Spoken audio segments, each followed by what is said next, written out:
Hello everyone, welcome to our channel. బంగాళాఖాతంలో ఏర్పడిన ఉపరితల ఆవర్తన ద్రోణి ప్రభావంతో ఇప్పటికే తెలుగు రాష్ట్రాల్లో అతి భారీ వర్షపాతం నమోదైంది. వివరాల్లోకి వెళ్లి ఎన్ని రోజుల పాటు ఏ జిల్లాల్లో వర్షాలు పడతాయో పూర్తి సమాచారాన్ని తెలుసుకునే ముందు మీరు ఇంకా మన ఛానల్ కనుక సబ్స్క్రైబ్ చేయనట్లయితే వెంటనే సబ్స్క్రైబ్ చేయండి. ముఖ్యంగా తెలంగాణలో మాత్రం భారీ వర్షపాతం నమోదైంది గత 2 రోజులుగా.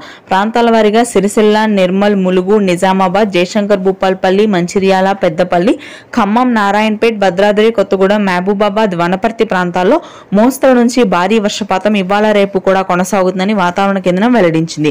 ఇక హైదరాబాద్ నగర వ్యాప్తంగా కూడా కుండపోత వర్షపాతం నమోదైంది.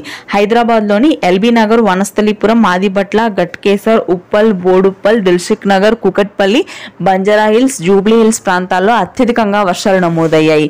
ఇక తెలుగు రాష్ట్రాల్లో ముఖ్యంగా ఉత్తర తెలంగాణతో పాటుగా ఉత్తర కోస్తా, మధ్యాంధ్ర జిల్లాలో కూడా ఇదే పరిస్థితి కొనసాగుతుంది. గుంటూరు, కృష్ణా, కోనసీమ భాగాల్లో అత్యధికంగా వర్షాలు నమోదవుతున్నాయి. ఎడతెరిపి లేకుండా కురిసిన వర్షాల దాటికి ప్రాజెక్టుల్లో నీటి మట్టం ప్రమాద స్థాయికి చేరింది. రోడ్లన్నీ చెరువులను తలపిస్తున్నాయి.